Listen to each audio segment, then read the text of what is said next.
మధ్యలోని ఓ highway. రాత్రి సమయం కావడంతో వాహనాల రద్దీ లేదు. ఎలాగూ వెహికల్స్ రావట్లేదు కదా అని ఓ పేద రిక్షావాలా హైవే పైకి రిక్షా తొక్కుకుంటూ వచ్చేశాడు. సరిగ్గా అదే సమయంలో ఓ ట్రక్ శరవేగంగా అట్టే దూసుకొచ్చింది. ట్రక్ డ్రైవర్ రిక్షావాలాను గమనించేంత టైం లేదు. బ్రేక్ వేసేలోపే ప్రమాదం జరిగే పరిస్థితి వచ్చింది. సరిగ్గా అదే సమయంలో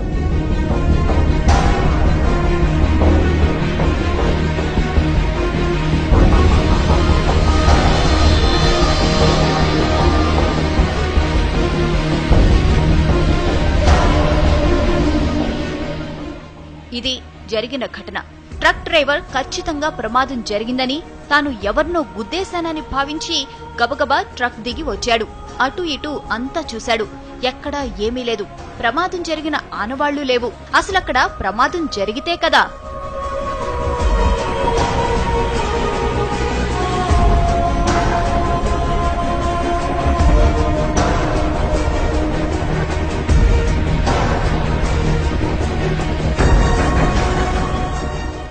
రిక్షావాలాను రక్షించిన అదృశ్య శక్తి అతణ్ణి రోడ్డు పక్కన విడిచిపెట్టింది.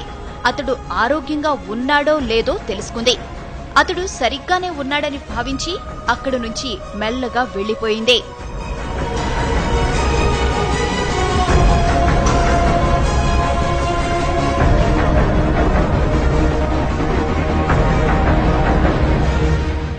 ఇంతకీ ఆమె ఎవరు? అంత వేగంగా ఎలా వచ్చింది? ప్రమాదం జరగకుండా ఎలా అడ్డుకోగలిగింది? ఆమె రాగానే మెరుపు ఎందుకు వచ్చింది? ఇలా ఎన్నో అనుమానాలు, ఎన్నో అంతుచిక్కని ప్రశ్నలు.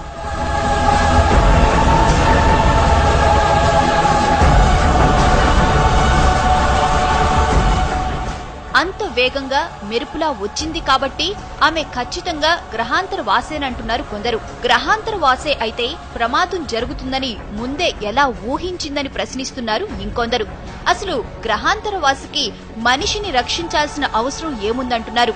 పైగా తల వరకు కప్పుకున్న డ్రెస్ కోడ్, నడక, నడత అన్నీ మానవుల తరహాలోనే ఉన్నాయి.